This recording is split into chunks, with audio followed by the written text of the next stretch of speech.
What's going on, everybody? This is Chris Classic dropping a car vlog on the way to work. Hope you guys are having a wonderful Monday. I had a hectic weekend, but I'm glad I'm here. If you don't hear today, remember that God loves you, Christ loves you, and I love you as well.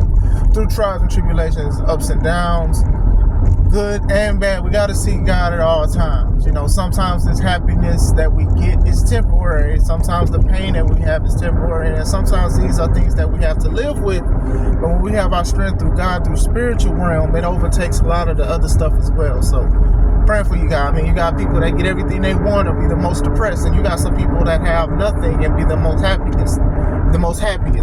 So, just things to think about. Make sure you subscribe to this channel, the Take It Home Podcast, where I talk about professional wrestling topics. Make sure you also subscribe to C3 Ultimate Wrestling, where I am fighting back for control, but it's still me and my wife's company. We had our show, Red Fighting Blues, and this is what I'm going to talk about. We're officially right now reviewing it on the way to work. So, shout out to the fans, the wrestlers, shout out to Kev, shout out to DJ Doe, shout out to R. Sean, shout out to Miss Kelly, shout out to my wife, shout out to everybody that made this possible. Shout out to the fans who bought tickets, food, and everything like that. Red Fighting Blues was a success, and I couldn't do it without all of these people, and I thank God for that. All right, first match was Nameless, the Nameless one. I've even heard him called the Nameless King.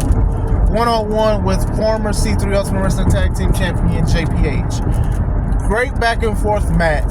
Nameless was getting up and was able to persevere against a lot of JPH's offense. These are some moves that I've seen taking people out, and that was it. He persevered. He'd get up real quick. And JPH, he gave it his all. He had the crowd behind him and everything. The Odyssey had the whole crowd behind him because everything that he does is out of this world. Great back and forth. I've seen, Nameless just kept getting at him with being consistent. I've never seen somebody headbutt the way Nameless one headbutted JPH. Near the end, Nameless hit JPH with his spinning package power driver, and that was it. The match wasn't even that long, and like I said, JPH is a main event caliber guy. The guy has won many championships in other companies, and even like he's put on a lot of match of the nights, not only as a singles competitor but also as a tag team competitor with his former partner D'Angelo Steele. So for Nameless to make a name for himself with those kind of circumstances is good. Now, I don't like that he is an official competitor in C3 Ultimate Wrestling because I got penalized from the you-know-who for not taking care of it. So the first time they managed a show, he's the first match of the show. So you get what I'm saying? Like something ain't right with this quality control that I got violated for, and then it seems like he got rewarded for it. But it's a good match. It's just the circumstances is just quite frustrating with me. You get what I'm saying? Second match was the Urban Culture Champion Marcelo Spade going against Mark Reconcile. Now, this was a match that was supposed to happen last year, but things cars subject to change, and I know that's something that like I got in trouble for, but it finally happened. It definitely happened. Mark Reconcile is a vet just as much as Marcelo Spade is a vet. Both of these guys are former champions in other companies, and you know, top champs, heavyweight champs, world champs, whatever champ, you name it, they claimed it. So it was a great match. Mark was on fire at the beginning, and then Spade just took over. And I wouldn't have expected Spade to take over the way he did. It was small things with his attitude. Obviously, it doesn't sit well with people. You know, he cut a promo at the beginning saying basically, you know, you was hurt last time. You're going to be very hurt this time going against me. Finally, you know, he talked about that for a little bit, but, you know, he pushed him into the turnbuckle off of Mark's misbalance of having him. And then for the most part, Spade took over. Mark would have a couple flashes of sit-down clothesline and things like that, but Spade really took over. And let me say this about Marcelo Spade. A lot of people don't like how he gets the job done, but he does get the job done. You know, he's not the stereotypical villain to certain things. Like, he wants to prove that he is one of the greatest wrestlers, the fundamentalists. He does that for a reason. So he does to his credit, he does try to keep it down the middle when it comes to his matches. So Spade hits Mark Ruckus out with the Code Breaker, and he was victorious. Mark has bounced back from losses like this before, so still, I know that he'll get better, he'll improve, he'll work on things. Like, Mark is very technical, so it's like, okay, well, what could I have done better? Okay, well, next time I have a match, I won't make that same mistake. So, like I said, good back and forth with two vets in the game, two guys that I will recommend people study their moves and matches and things like that, how they do certain things. Don't ask Spade. Spade won't help you, but Mark has helped a lot of people in the independent scene. Some will not give him credit, but even dealing with losses, like he knows how to bounce back from them. Third match was my match that I'm not proud of. I think it was one of the worst matches I've ever been in. Not even gonna lie to you guys. It was me versus Kenny Nine with Atlas J. Horn as the special guest referee.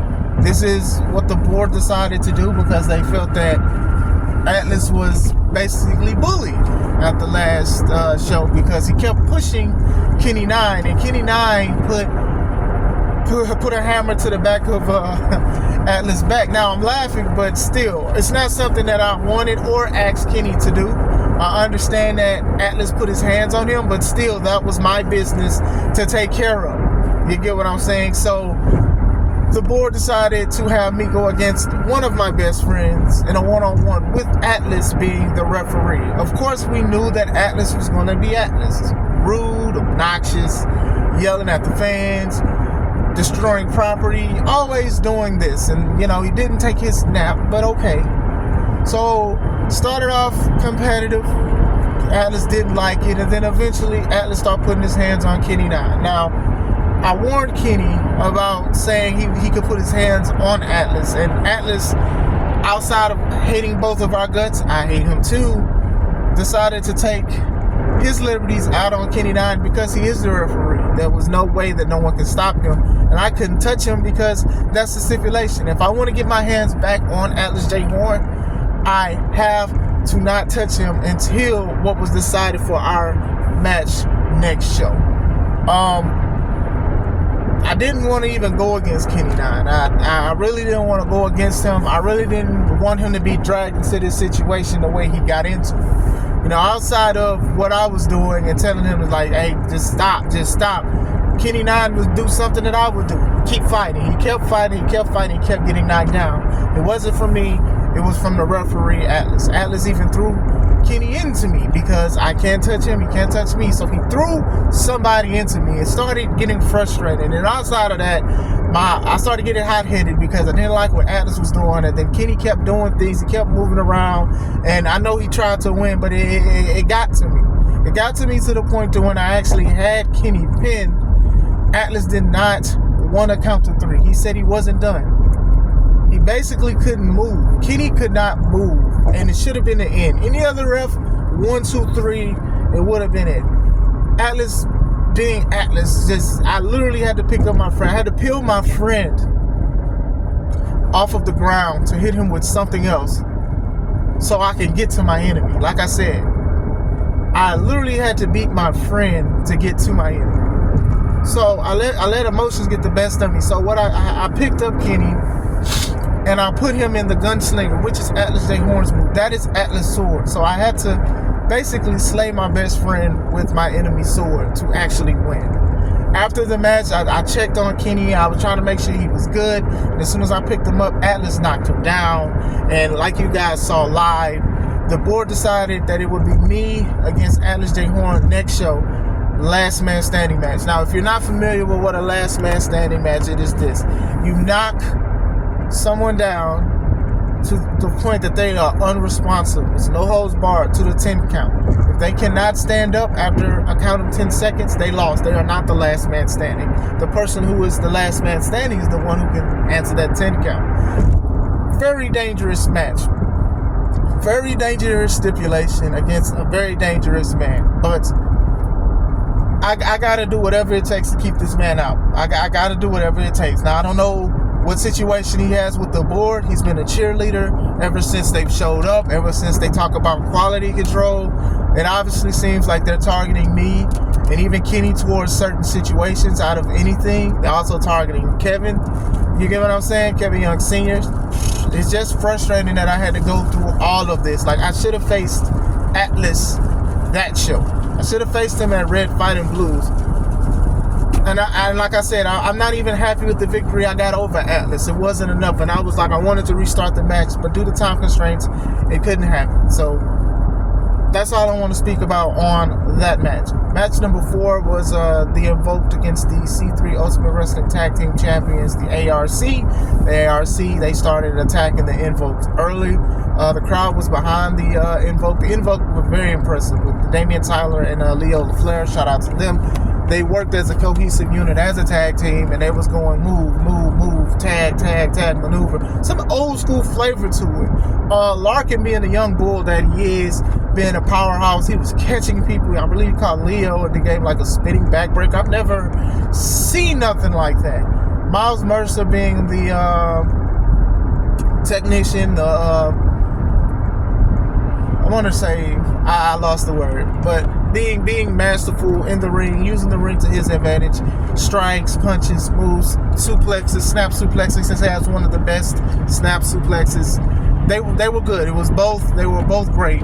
ARC, they took over eventually to the point where they immobilized one, and then they did their tag team finisher. It was very impressive. Like, it's bad enough that if you get kicked by Stampede Larkin, it's bad enough if you get kicked by him, but when he could, when